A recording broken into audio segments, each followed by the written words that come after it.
India में GDP slow down real है या नहीं, ये एक पहली बात हुई कि जीडीपी बूस्टिंग के लिए क्या रेट कटौती जरूरी है। दूसरी बात कि जो यूएस की टैरिफ की बात चल रही है, तो क्या यूएस की टैरिफ के चलते हुए आरबीआई का रेट कट प्रीएम्प्टिव होना जरूरी है या नहीं। तो मेरे ख्याल से वो समझने के लिए ये समझना चाहिए कि यूएस का जो मान लीजिए टैरिफ आता है तो इंडिया की जीडीपी के ऊपर कितना पॉजिटिव कितना नेगेटिव इफेक्ट हो सकता है। तो बाय एंड लार्ज 0.1% 0.2% का अनुमान है, लेकिन मैं ये कहूंगा कि हमें पहले ये देखना चाहिए कि हमारी जो एक्सपोर्ट हो रही है क्या उसकी डिमांड यूएस में इलास्टिक डिमांड है या इन इलास्टिक डिमांड है।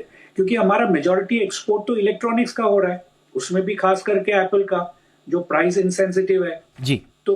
तो क्या उसको इतना इंपॉर्टेंस देके हम कुछ प्रीएम्प्टिव स्टेप्स रेट कट का करें, मेरे ख्याल से उसकी संभावना काफी कम है। हाँ, जीडीपी को सपोर्ट करने के लिए मैं सर जीडीपी थोड़ा सा इसका विश्लेषण दीजिए सर। इस वक्त जीडीपी की स्थिति क्या है, वृद्धि का अनुमान कैसा है? आरबीआई ने FY26 में जीडीपी वृद्धि का अनुमान 6.5% पर रखा था, पहले 6.7 था FY26 के लिए। थोड़ा कम है उससे, बट ये भी कहा जा रहा है कि अमेरिकी टैरिफ के कारण 20 से 40 बेसिस पॉइंट का जोखिम आ सकता है। तो क्या स्थिति है इस वक्त और प्रोजेक्शंस क्या कह रहे हैं सर? देखिए, स्लो डाउन हो रहा है, ये हकीकत है। आंकड़े भी Q1 के जो आए थे, तो मेरे हिसाब से इसको दो तरफ से इसका मूल्य करना चाहिए। जो टैरिफ रिलेटेड है, जैसे मैंने कहा इलास्टिसिटी ऑफ डिमांड, अगर हमारा एक्सपोर्ट देखा जाए तो 3 या 4 मेजर आइटम्स है। इलेक्ट्रॉनिक, खास करके एप्पल, मेरे ख्याल से प्राइस इंसेंसिटिव है। अगर हम दूसरा देखें तो फार्मास्यूटिकल्स, लेकिन हमारा जो जेनरिक फार्मास्यूटिकल एक्सपोर्ट है वो यूएस का काफी बहुत बड़ा परसेंटेज है उनकी हेल्थ सिस्टम के लिए। तो क्या वो अफोर्ड कर पाएंगे, या तो इंक्रीज प्राइस टैरिफ की वजह से, या फिर हम बंद कर दे एक्सपोर्ट। वो तो होना नहीं है क्योंकि रिप्लेसमेंट इतना पॉसिबल नहीं है कि 12 महीने या 18 महीने में रिप्लेसमेंट हो जाए। तो मेरे ख्याल से ये दो सेक्टर का जो डिमांड है यूएस की तरफ से वो प्राइस इंसेंसिटिव है, तो उससे मुझे ज्यादा कुछ मेरे ख्याल से ज्यादा भय नहीं लग रहा है। हाँ, टेक्सटाइल है या फिर जेम्स एंड ज्वेलरी, ये जो अदर मेजर एक्सपोर्ट आइटम है उसमें शायद थोड़ी प्रॉब्लम आ सकती है। तो मेरे ख्याल से आउटर लिमिट 0.2%, बेसिकली 0.1% के आसपास हो सकता है जीडीपी इंपैक्ट। ज्यादा उसका कोई फर्क नहीं पड़ता, लेकिन डोमेस्टिक डिमांड अभी थोड़ा प्रेशर में रहेगा, ऐसा मेरा मानना है।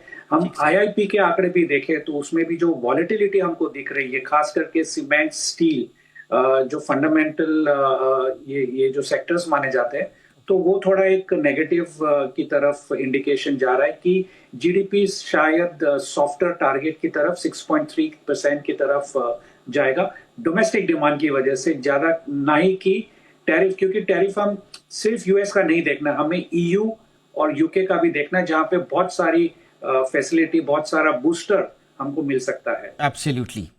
तो टैरिफ को हमें जरा 360 डिग्री व्यू से देखना पड़ेगा। कहीं पर झटके भी हैं तो कहीं से नई उम्मीदें भी दिख रही हैं, बट देखते हैं कि आगे इस पर आरबीआई क्या रुख अपनाता है। टक्कर सर, आपके पास आऊँगा सर, थोड़ा सा बताइए कि आरबीआई की दरों में कटौती जारी रहेगी या ये अंतिम चरण माने सर? हम बैंक क्या अपेक्षा कर रहे हैं?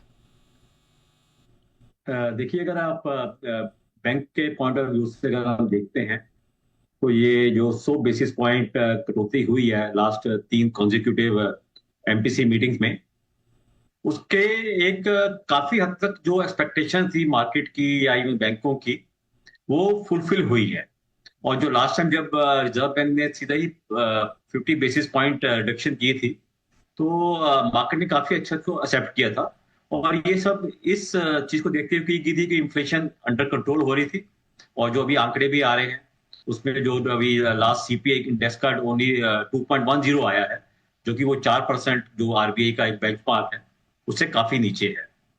तो जहां तक बैंकों की तरफ देखें तो काफी हद तक जो एक उनकी एक्सपेक्टेशन थी वो पूरी हो गई है।